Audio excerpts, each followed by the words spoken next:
just wanted to talk to you about this awesome manga, Girl from the Other Side. It's about this girl who is basically an orphan. She is pretty small and she's been abandoned on the other side, which is sort of the outside of town, the outskirts of the kingdom. And the people who live on the other side have been cursed. And they take on this sort of grotesque, like, appearance. They look kind of like monsters.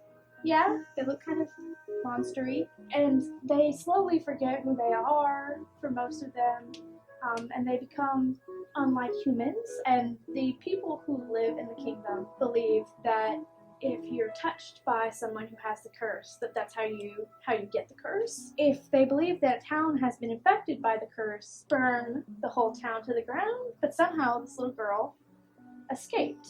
She found this person that she calls Teacher, which is the scary monster looking guy who's actually super nice. We don't know why Teacher is different, but he is. Spoilers. And they have to figure out slowly why she seems to be the only one who may not be affected by the curse. Got a really spooky atmosphere, but it's also like a hauntingly beautiful vibe. It's just super cool, and I think you should read it. And it's not over yet, guys. There are 8 books. We're still waiting on the 9th book, which I believe is the last book. If you're looking for a complete series, you're out of luck. But it's pretty close, so you might want to get started. And it's very much in the, like, I would say the fantasy genre with a little bit of a horror element to it. But the little girl is just adorable if you care about cuteness. The age range on this is listed as all ages. If you're old enough to be reading in the teen section, I don't think you'll be scared, but it's more like unsettling. It's creepy. It's fun. Touches your heart. Has very sad moments, but also moments where there's a lot of human warmth and affection, almost like a father-daughter relationship between Shiva, the little girl, and Teacher. And it's got great black and white visuals, which, I mean, it would be, most of our manga or graphic novels are black and white anyway. The black and white lends itself to the, like, creepy atmospheric aesthetic of the novel. You can see even in the, like, cover art here that there is some color, but it's very muted.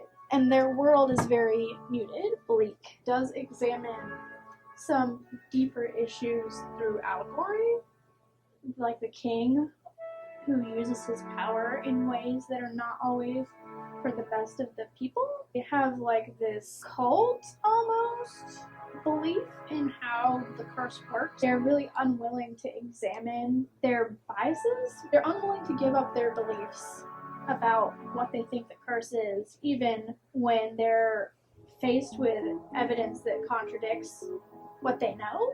And it also kind of has implications about how we treat each other, how we sometimes don't treat other human beings like human beings when they're different than us.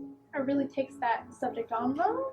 There are small moments of hope throughout the series, and I think it's just a really heartwarming, creepy, fun, great series. If you like this series and you're looking for a movie to watch, I also super recommend Spirited Away. Probably my favorite animated film of all time. It's also about a young girl, who ends up on the other side of her normal world. She starts in our world. She's getting ready to make a big move. She's annoyed at her parents and everybody for having to leave her home. And they take a detour on their way there, and they stumble into this other world where spirits reside. Won't spoil it too much, but she loses her parents.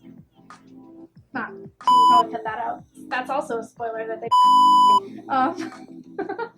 The art is just magical. The whole world is magical. The spirits are interestingly illustrated. So she meets some friends along the way, like Haku, who is not pictured here. He's cool. She has to work her way through living in this other world to survive. She gets hired to work in bathhouse. Does that sound creepy? not like that. So she has to work to survive her new circumstances and also to try to solve the mystery of what's happened to her parents. I'm gonna wait till the Another thing I love about this is the art. The art is absolutely beautiful. It's magical.